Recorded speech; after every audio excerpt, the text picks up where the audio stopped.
Excellent. So I'd like to start. This is our last session for Tuesday here. We're going to be looking at tribal data.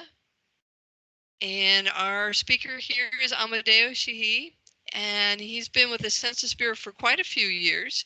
But certainly he has moved around from a couple of different programs, and he has come back from partnership for the 2020 to the Data Dissemination Specialist.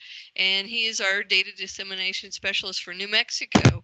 And just, to give that particular program a little bit of a plug, they do a lot of presentations for groups throughout, and he's assigned to a couple of different states, and New Mexico is one of his states, that if you're part of a group and you need a speaker in Census Bureau data, that's part of his job, is to come out and help people learn how to use the tools that the Census Bureau has out there for us accessing data.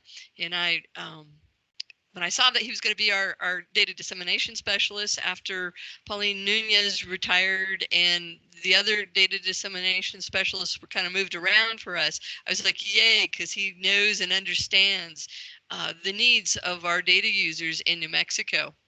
So without further ado, let me turn this over to Amadeo. Thank you. All right. Thank you, Susan. Thank you very much. Hello, everyone. Thank you for attending today's training.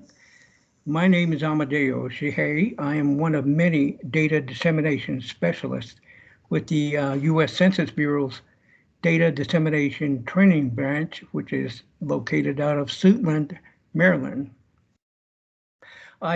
This will be my second census since I've started working with the Bureau back in 2008.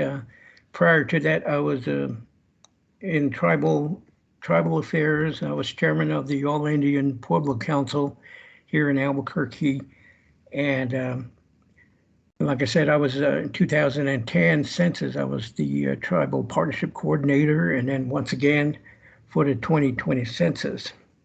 But today, I will be presenting an overview of key points to remember when you are searching data for tribal communities throughout the state of New Mexico.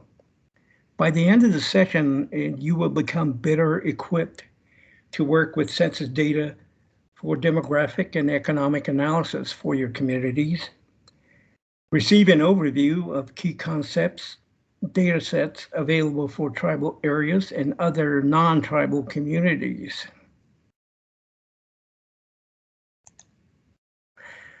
During this session, I will provide an overview of the U.S. Census Bureau's data website, how you can use census data sets. We will review basic census geography. Then we will bridge to the American Community Survey, normally called the ACS, the nation's most current, reliable, and accessible data source for local, state, and national statistics for critical decision and planning projects. I will provide basic survey background information, for example, what the data ACS produces, type of data products, and provide an overview of what data tools are available.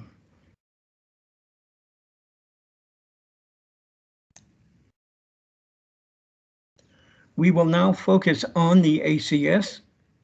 The ACS is the nation's most current, reliable, and accessible data source for statistics such as age, children, veterans, commuting, education, income, and employment.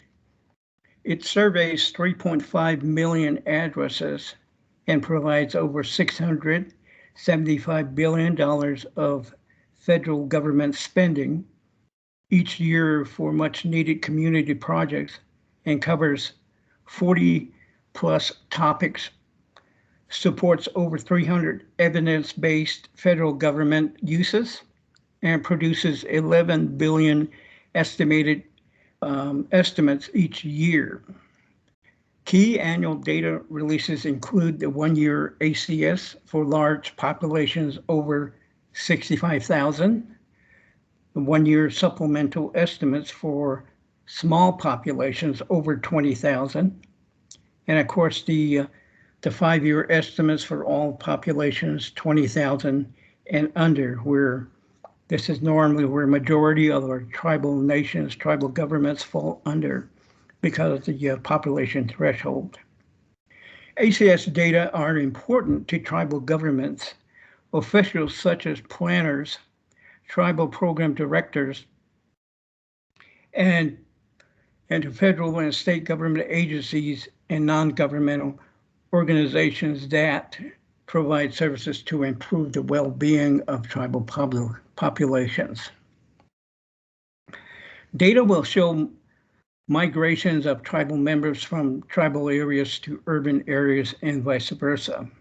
A lot of people ask questions about how many people live on the reservations and why isn't the federal government providing more funding if they have a population base of 3,000-4,000 and they're only getting funded for 2,000 to 3,000. Well, that's because there's a lot of migrations and federal funding agencies only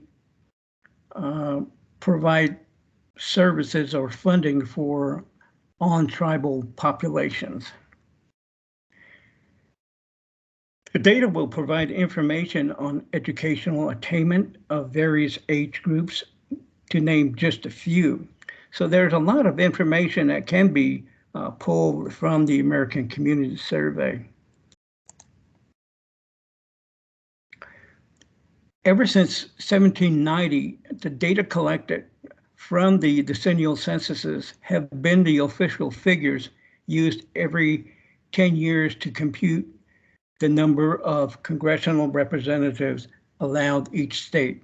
And I believe in previous presentations here yesterday and today, they indicated which states have lost seats in the Congress and those states that gained seats in the Congress. So those are some of the reasons why the decennial count takes place. The development of sampling techniques early in the 20th century made it possible, beginning with the 1940 census, to ask some of the census questions to 5% of the populations to yield reliable estimates for most of the census areas.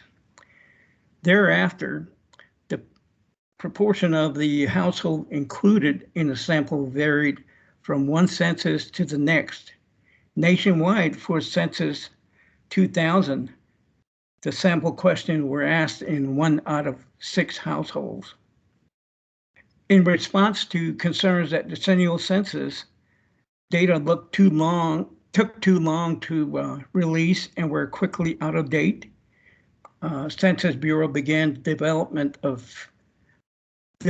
phase of the ACS in 1996. During the demonstration stage of the ACS, which started in 2000, the Census Bureau carried out a large-scale nationwide survey and produced reports for the nation, the states, and large geographic areas. The full implementation stage of ACS began in January of 2005 with an annual housing unit sampling of approximately 3 million addresses throughout the U.S. and 36,000 addresses in Puerto Rico. In 2006, approximately 20,000 group quarters were added to the ACS so that the data fully described the characteristics of the population residing in all geographic areas. In 2010 and 2020, with the ACS fully implemented, the decennial census was administered using only a short form of 10 questions in the 50 states and DC. So one of the outreach work that some of the field people did was, it took 10 minutes or 10 questions. So it's fairly simple, no more the long form, unless you get a call from the ACS. And at that time, then you would be required to answer the 40 plus questions on the American Community Survey. It's very important that every AIAN or American Indian Alaska Native person is counted and counted as an AIAN. Federal funding to tribal governments are based on populations within the exterior boundaries of each reservations.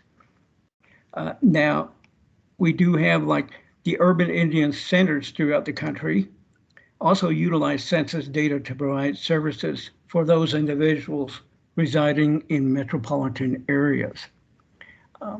The only drawback to this would be in Albuquerque and surrounding areas, we have a lot of Pueblo and Navajo individuals who live in Albuquerque, but they continue to go back home onto the reservation to receive services. This particular event kind of takes away the funding that the tribes receive because they're using up the budget that was identified for tribal members on the reservation. And if they come in from Albuquerque back to the reservation, that depletes that budget. So that's why tribal leaders are really concerned about that and doing what they can to mitigate that issue. Native people were entirely excluded from the first 6 censuses and undercounted for generations up to and beyond 1962 when the last American Indians were granted the right to vote. And of course, a lot of that had to do with the phase where the government was relocating tribal individuals off reservations and onto other areas.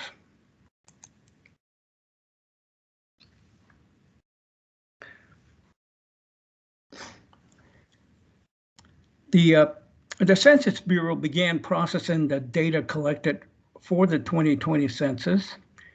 Data collection for the decennial census and ACS is always a huge task, and 2020 was no exception. To the usual list of challenges were added the COVID-19 pandemic, hurricanes, wildfires, civil unrest, and a condensed schedule. Data collection commenced as planned in January of 2020 with the remote Alaska component of our update enumerate operations. We began collecting responses via the internet from most U.S. households on March the 12th. Then twice in March that same month, 2 week delays in field operations occurred, including onboarding and training of thousands of enumerators. Field data collections ended on October the 31st rather than July the 31st. At this point, outreach and data collections went virtual. Tribal areas were shut down and they stayed at home because issues were mandated by tribal leaders, and only essential workers were allowed to work. And it was a very difficult and hard time for all. We just couldn't go out in the field and provide information to tribal members and tribal leaders about the importance of census that was coming up, including the American Community Survey. So everything that we did had to be done virtually. It was either by phone call or email. And when there's a lot of lack of internet service on the reservation, it made matters even difficult for all of us, all concerned.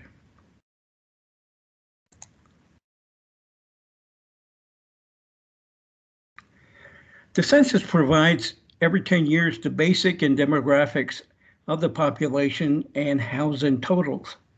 Because it is early, every 10 years, It is going to represent data in a point of time. April 1st, or what we call the census day, is that day, that point of time. Whereas ACS, where ACS are able to produce data as a sample estimate, but over a period of time. ACS data collection occurs every month throughout the decade. The ACS and decennial censuses long-form survey have many similarities, but there is distinct differences as well. ACS data are estimates, decennial counts are 100%.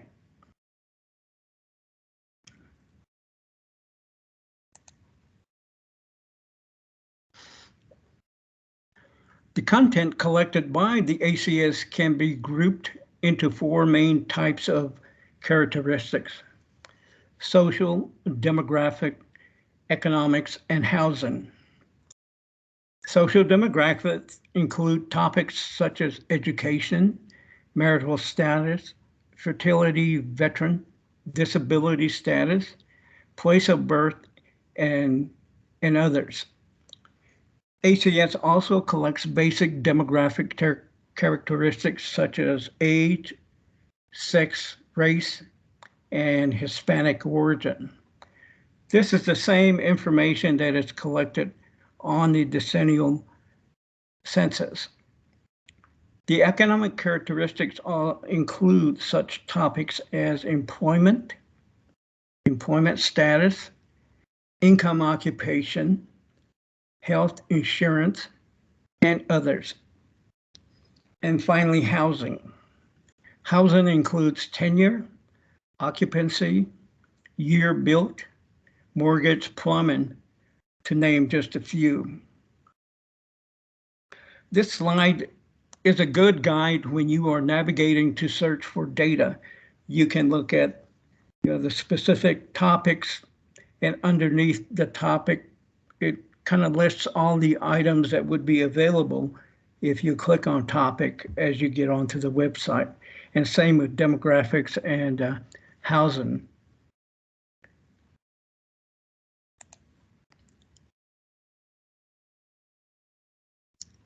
ACS data products are released about 1 year after the data are collected. And the first year data collections with a full sample was in 2005. The 2018 ACS data products will be released on a modified staggered schedule due to delays in post-data collections processing that resulted from the recent lapse in federal funding. The ACS data collected in 2018 is planned to be released on September the 26th, 2019, as 1 year estimates with some remaining tables and products coming out on October the 17th, 2019. Amadeo, Yes, shouldn't that ma'am. be 2020 data? Yes, I was just thinking that too. Just a Okay, typo. thanks. Should be 2020, yes. And ACS just a 1 year note estimate. just a note for everybody here, the 1 year ACS estimates for 2020 experimental products were released today. Today. Yeah. ACS 1 year estimate. And let me interrupt a second too. There was a webinar for media and the general public today, and it will be part of the press kit. If you want to listen to it, you can go on to the newsroom and webinars, ACS, and you will find the press kit for today's meeting. And in that press kit is where the webinar recording will be from today. That is correct. And I'll talk a little bit about that later on in my presentation. And this is very important because never have I witnessed so much information that has been given out to the general public. 2010 decennial count was nowhere near what we have ongoing today. There's so much outreach now than 10 years ago. And to continue on, the ACS one-year estimates combining data collected over 12 months are available for geographic areas with the population of 65,000 or more. And then there's the ACS one-year supplemental estimates. These are subsets of detailed tables that are available for geographic areas with populations of 20,000 or more. They are simplified versions of popular ACS tables and provide the most current data to almost twice as many geographies as compared to the standard one-year release. We plan to release the one-year supplemental estimates on February 6, 2020. I have a note here for myself there too. ACS 5-year estimates combining data collected over 6 months or available for geographic areas of all sizes down to the census tract and block group level. The 2014 to 2018 ACS 5-year estimates are planned to be released on December 19, 2020. That was supposed to be what would happen.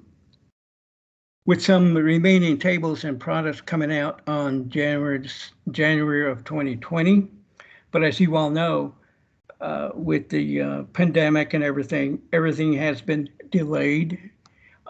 We've only received the population and housing data from the decennial, and then the redistricting data will come later on, probably early next year in 2021 or 22.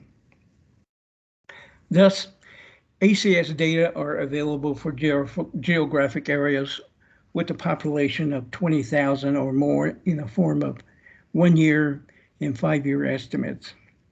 ACS data are only available for geographic areas with a population less than 20,000 in the form of 5-year estimates.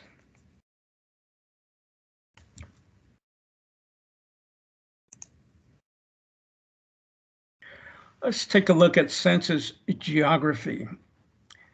ACS data are provided for nearly all areas for which decennial census, the long form, data are available.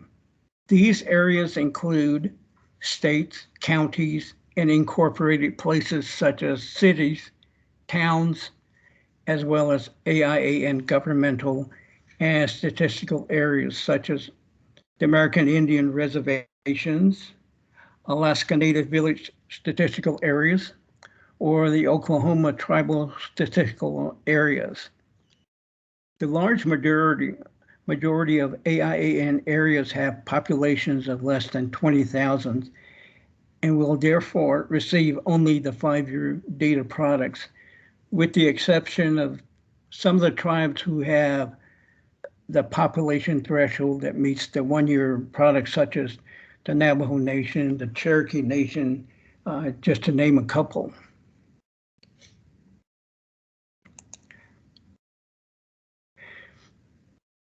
Statistical geographic areas are defined primarily for data tabulation and presentation purposes. Census regions are groupings of states and the District of Columbia that subdivide the United States for presentation of census data. There are 4 census regions: the Northeast region, the Midwest region, the South and West regions. Each of the 4 census regions is divided into 2 or more census divisions. Each census region is identified by a single-digit census code. As you can see, the numbering system on a screenshot.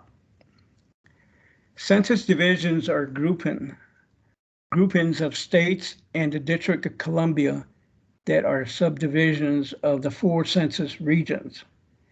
There are 9 census divisions, and each is identified by a single-digit census code. County subdivisions are the primary divisions of counties and equivalent entities. They include census county divisions, census sub-areas, minor civil divisions, and unorganized territories, and can be classified as either legal or statistical. Each county subdivision is assigned a 5-character numeric federal information processing series, or FIPS, code based on alphabetical sequence within state and an 8-digit national standard feature identifiers. I think that was discussed in the earlier presentation today about the FIPS code issue. Census designated places, or as we call them, CDPs, are the statistical counterparts of incorporated places and are delineated to provide data for settled concentrations of populations that are identifiable by name but are not legally incorporated under the laws of the state in which they are located. The boundaries usually are defined in cooperation with local or tribal officials and generally updated prior to each decennial census. These boundaries, which usually coincide with visible features, are or the boundary of an adjacent incorporated place or another legal entity boundary, have no legal status, nor do these places have officials elected to serve traditional municipal functions. CDP boundaries may change from one decennial census to the next with changes in the settlement pattern. A CDP with the same name as in earlier census does not necessarily have the same boundary.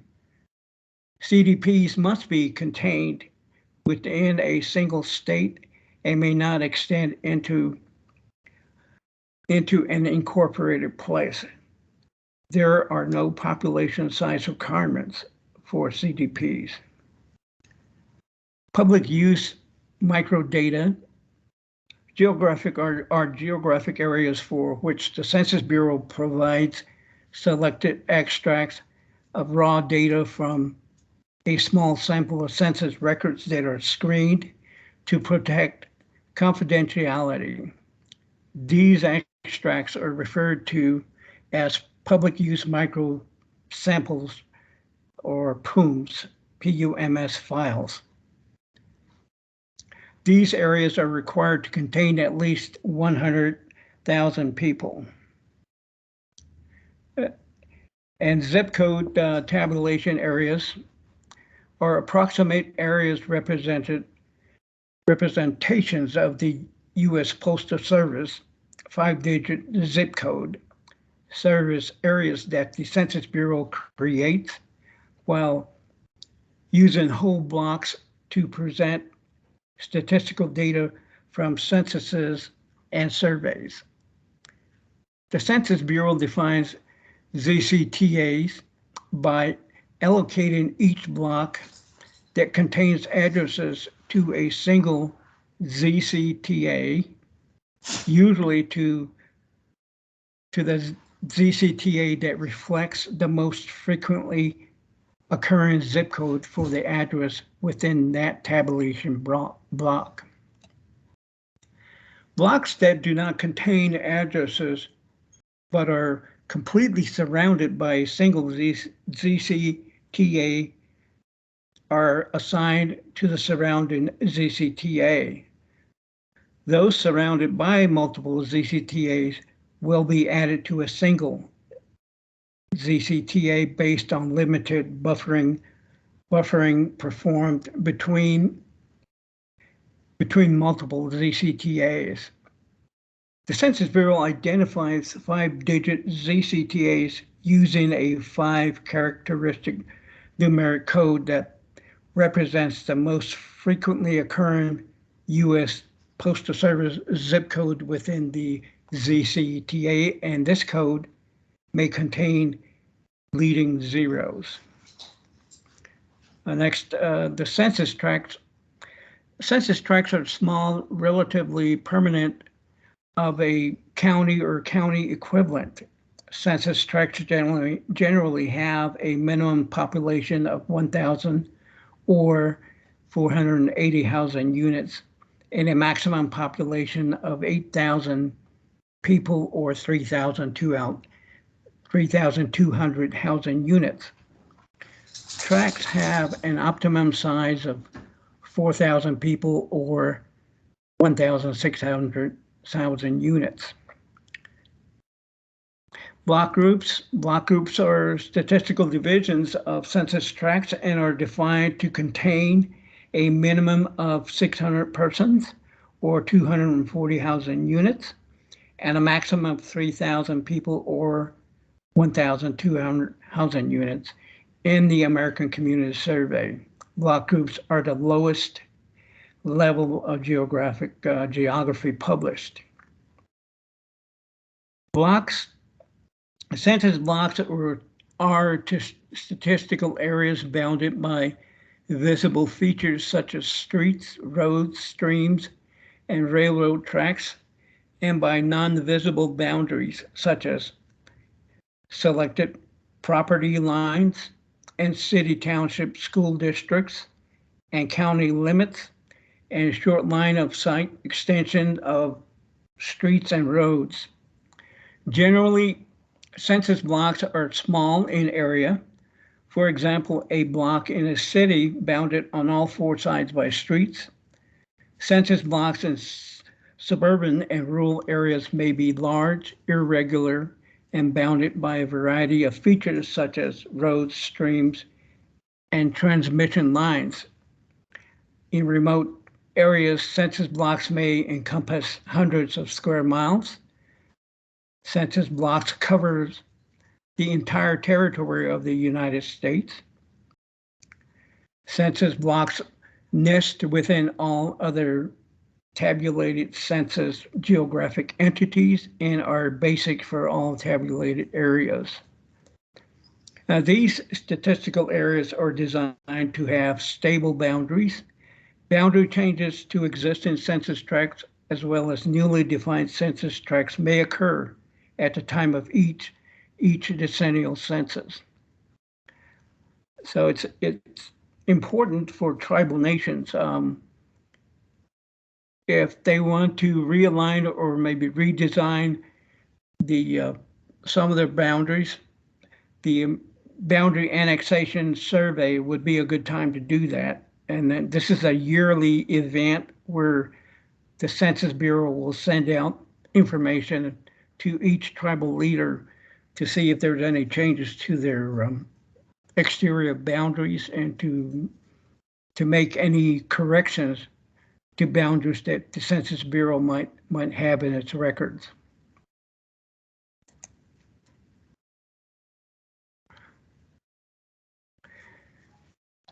The census geography hierarchy, these are statistical geographic areas and are defined primarily for data tabulation and presentation purposes. CDP settled concentrations of population known by name, not legally incorporated. CCD's primary division of county with no legal functions. Census tracts are small, relatively permanent of a county or county equivalent. Census tracts generally have a minimum population of 1,200 or 4,800 housing units and a maximum population of 8,000 people or 3,200 housing units. Tracts have an optimum size of 4,000 people or 1,600 housing units.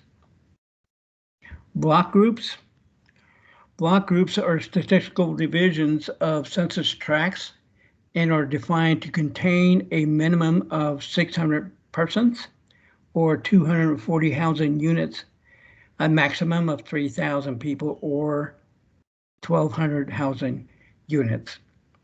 In the American Community Survey, block groups are the lowest level of geography published. These statistical areas are designed to have stable boundaries. Boundary changes to existing census tracts as well as newly defined census tracts may occur at the time of each decennial census.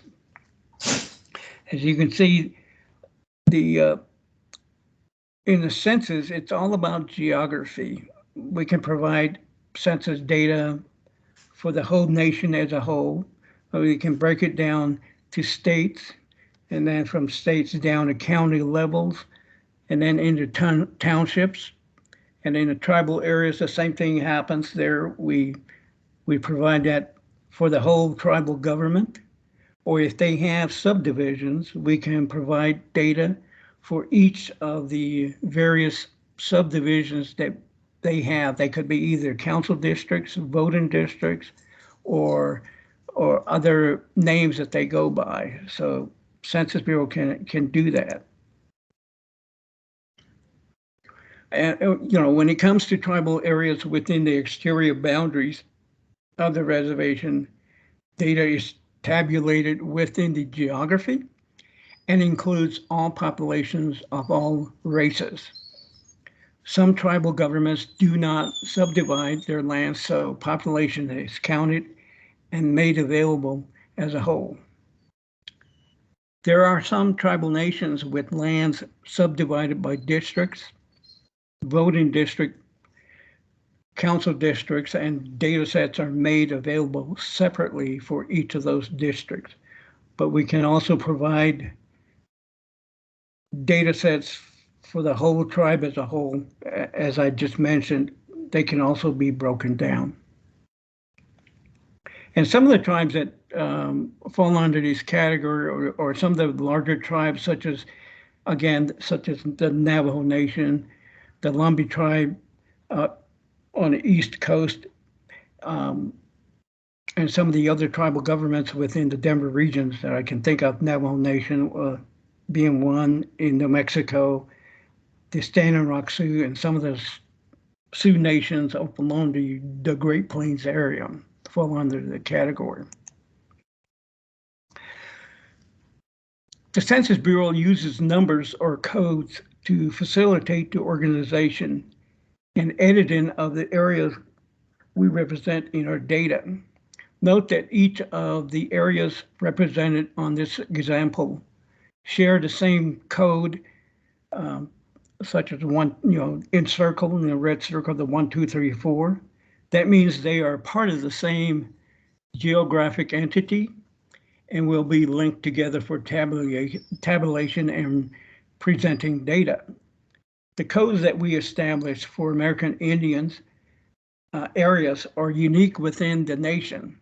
That way, no matter where a reservation is, or no matter how many states a reservation or its off-reservation trust lands are in, we can identify each piece with the same code.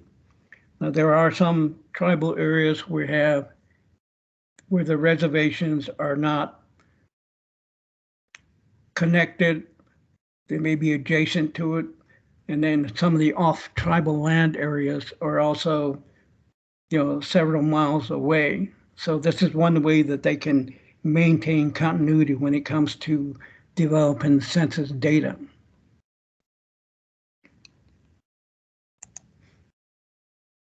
A couple of census programs for AN areas. The Tribal BAS, the Boundary Annexation and Annexation Survey, is an annual opportunity for tribal governments to review and update the legal boundary data the U.S. Census Bureau has on file. It's also known as the federal recognized governments. This is especially important if trust lands have populations residing on on the lands and should be tabulated data for tribes. The Census Bureau will email annual responses or letters informing all to the federal recognized tribal governments, counties, incorporated places, and civil divisions of the upcoming BAS program being implemented. Also known as TSAP, the Tribal Statistical Area Program, is a decennial program of the Census Bureau, an ongoing effort to enhance the reporting of statistical areas for AIA and areas. Through the program, tribes have the opportunity to identify and delineate the geographic statistical areas and block boundaries for which the Census Bureau tabulates data.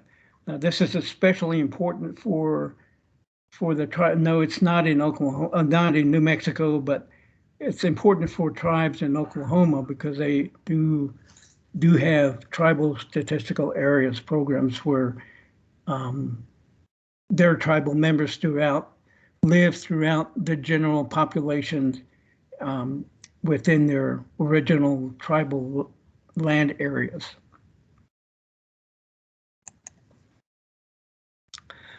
Let's take a look at some ways of accessing tribal data.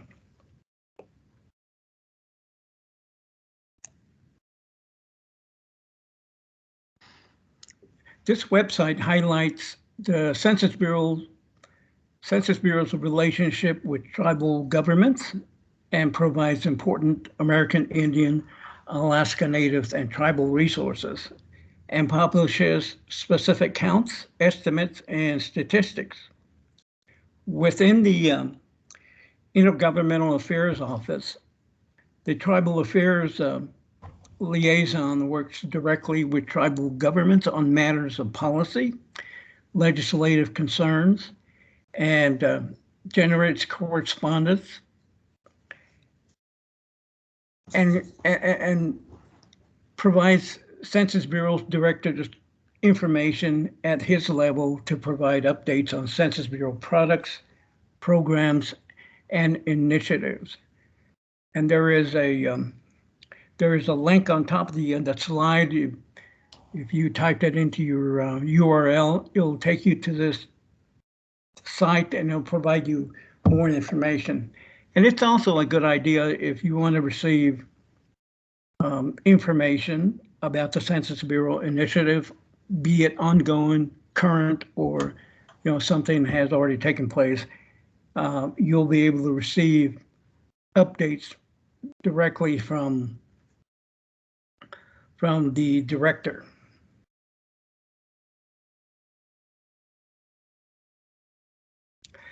This slide shows additional ways to access data. The link at the bottom of the slide provides more information. This is just over on the left-hand side of the screenshot.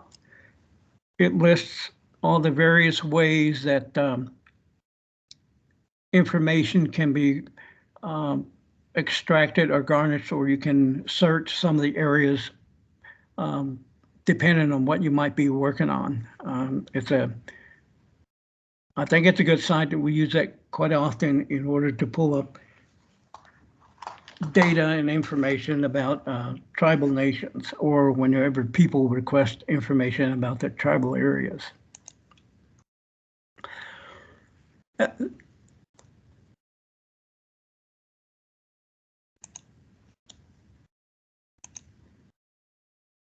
And I lost contact there for a second. Are you all still there? Yes, we can see you. Okay. The interactive maps, some of these are more excellent interactive mapping tools from across the Census Bureau. Check out the links at the bottom of the page or bottom of the slide, and it will take you to this site.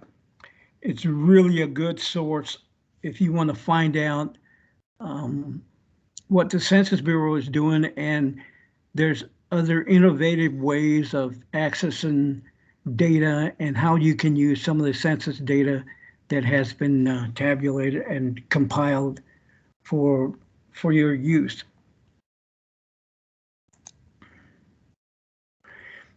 In your search for data sets or other information from the census website, let us know about your experience, be it good, bad, or different. If you go to the census site, Census.gov site, you'll be able to provide us with any information that you would like to share with the Census Bureau and possibly make recommendations. If there's things that you feel would improve the works of the Census Bureau, this would be a good site to provide that information and get somebody to do something about it.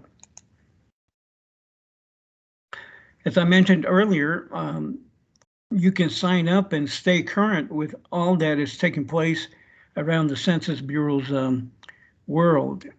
The director's blog is a good way to receive information directly from the director and provides direct comments from the director and lets the general public know what is going on within the Census Bureau. And there are other excellent outlets for reading up on many other census initiatives that are ongoing initiatives and other events that might be coming up. So if you have interest, Census.gov site and sign up for to receive information.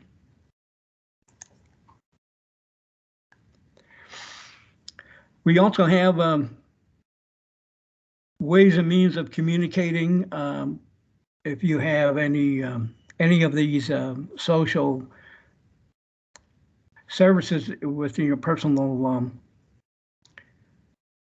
atmosphere, then you can also communicate with the Census Bureau directly or indirectly with your own social network. Census Academy is another site. This is where you would subscribe and you would receive information about innovative ways that may have been developed, new ways of, as I mentioned, accessing census data. There's a lot of information that has been generated, and it changes on a regular basis. Just about the time you really get to know how to do certain things, it's been improved or has been changed. And it makes it a lot easier and gives you more detailed information about some of the changes and ways and means of using the census data on a website.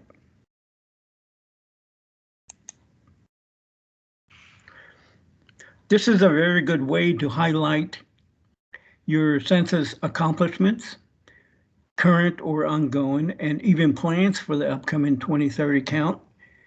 We need local voices to motivate tribal members to participate in the ongoing ACS survey or the upcoming 2030 decennial count.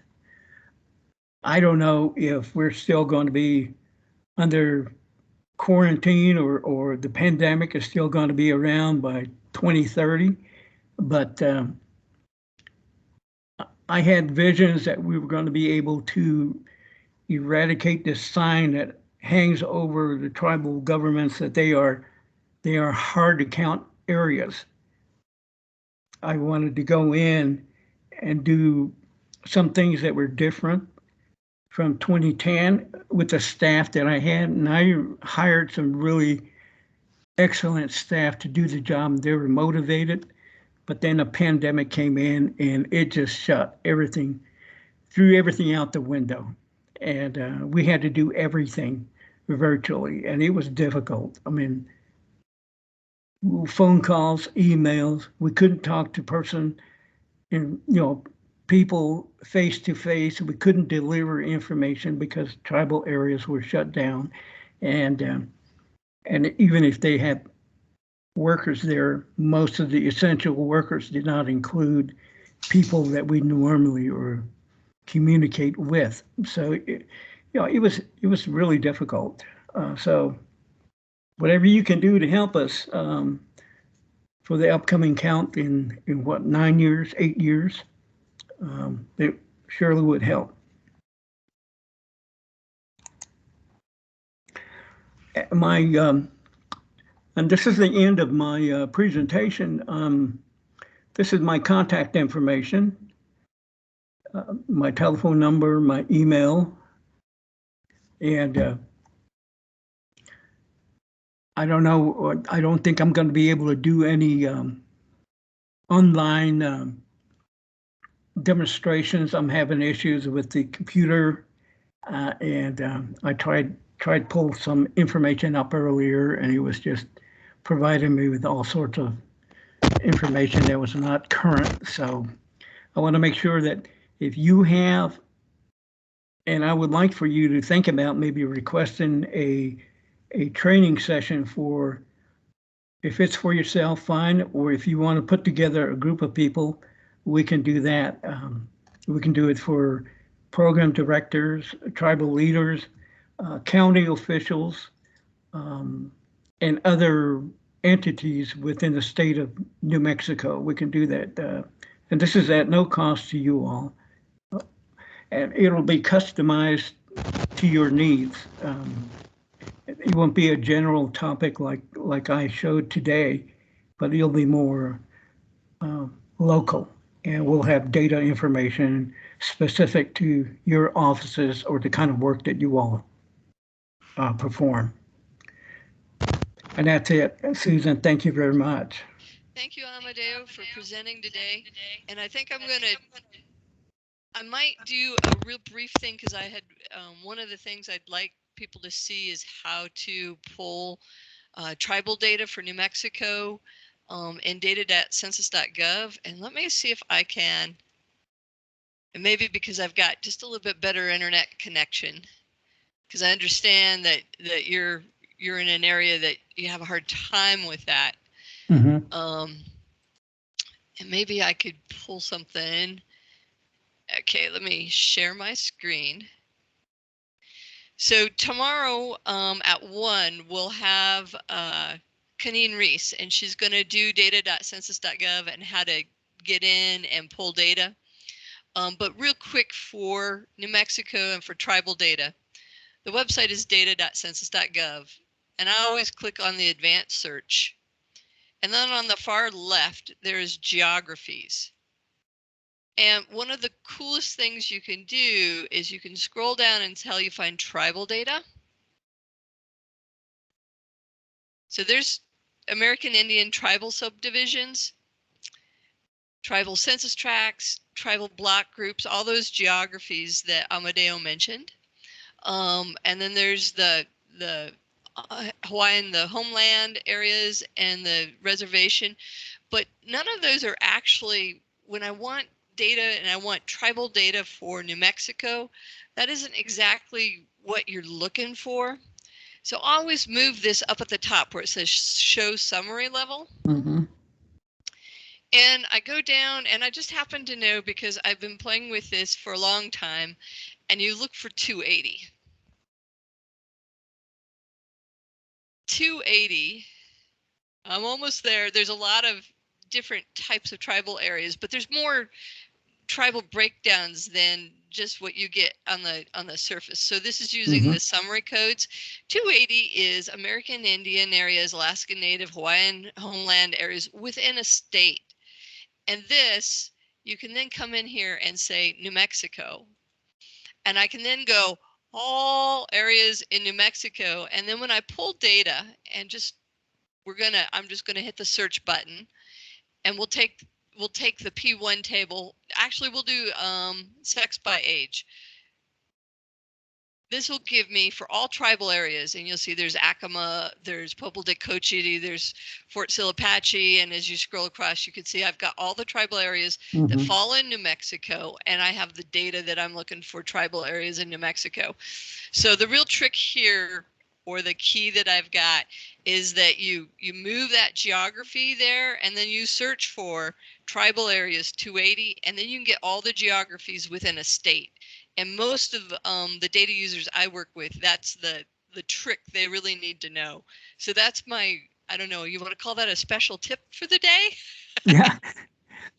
Susan, one thing I would like to add is if we have any grant writers out there that are writing proposals for funding, when you select a data set or data information and you want to note that in your report, you want to make sure you cite it. And where you get that information is up on top of the top of the page, the 2019 ACS 5-year estimates detailed tables.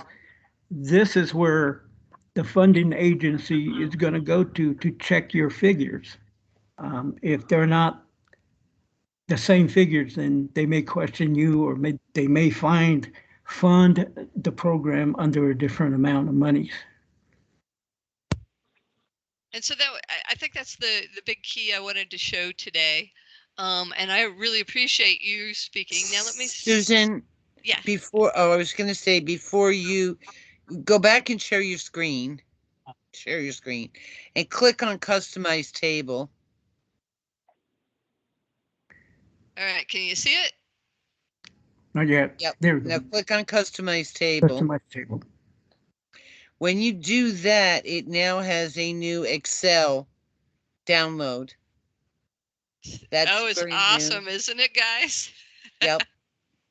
And if you do just a download, it will give you all that source documentation right on that you can turn around and send with the grant. Amadeo, I didn't know if you realized that or not. Yeah. And then also, to even further that, you can customize it by clicking on Geo. And instead of bringing up all these tribal governments, you can be specific to one tribal nation. And it'll just give you information about that one tribal government, and all that information would be there. It's almost like a one-stop shop, and I'm beginning to see why the American Fact Finder was so cumbersome, because you had to search and click, search and click, search and click, whereas the Data.Census.gov, everything is right there at your fingertips. Cool. Sometimes you got to do a little searching to find things, but once you find it, you got everything right there.